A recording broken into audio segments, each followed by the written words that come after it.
Satoshi Kon, un nom appartenant à un homme ayant eu une grande influence sur le monde de l'animation. Je parle de lui au passé car, malheureusement, il n'est plus des nôtres depuis le 24 août 2010, victime d'un cancer. Cela ne lui a pas empêché de réaliser quelques chefs-d'œuvre, aux thèmes variés, mais toujours traités de façon pertinente. Chacune de ses réalisations a eu droit à son lot de technique et d'ingéniosité, rendant ses œuvres reconnaissables. Il se consacrait entièrement à son travail, tellement qu'il laissait parfois sa famille de côté, comme il l'exprime dans sa lettre d'adieu. Sa sincérité est ce qui fait sa force, que ce soit dans ses films ou dans cette lettre qui, personnellement, m'a beaucoup touché. Son parcours en tant qu'animateur et réalisateur est particulièrement riche. Il a d'ailleurs travaillé avec Katsuhiro Otomo, la personne étant l'origine du manga Akira et de son adaptation sur grand écran, mais également avec Mamoru Oshii, réalisateur des adaptations du manga Ghost in the Shell du mangaka Masamune Shirow. Je vous en parlerai la prochaine fois car ils méritent leurs propres épisodes. Le film dont je vais vous parler aujourd'hui place les rêves au centre de sa narration.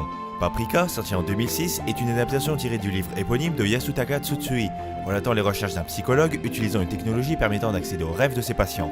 Contrairement à ce que l'on pourrait penser, c'est l'auteur du livre qui a demandé à Satoshi Kon d'adapter son œuvre et non l'inverse. Ce dernier en rêvait cependant depuis un long moment. Ce film, bien plus onirique qu'Inception, se base sur les DC Mini, qui est la technologie utilisée pour accéder aux rêves.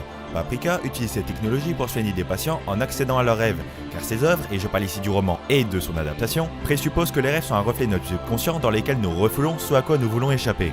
L'auteur du roman a voulu utiliser ses connaissances en psychologie pour donner plus de substance à son œuvre, et ainsi la rendre dans un sens plus crédible. Le film commence lorsque des DC Mini sont volés dans l'appartement de leur inventeur, le professeur Tokita. Ce dernier n'avait pas encore sécurisé son invention, ce qui permet aux voleurs d'accéder aux rêves de tous les patients sans restriction. Les rêves se retrouvent ainsi interconnectés, et par conséquent les esprits des rêveurs également. La limite entre rêve et réalité devient de plus en plus floue, et le film aime jouer avec ça. Préparez-vous à un petit voyage onirique avec une direction artistique et une bande originale de qualité. Faites-vous un petit thé et profitez de ce petit bijou d'animation. Je vous laisse découvrir le reste par vous-même, n'hésitez pas à dire ce que vous pensez du film dans les commentaires.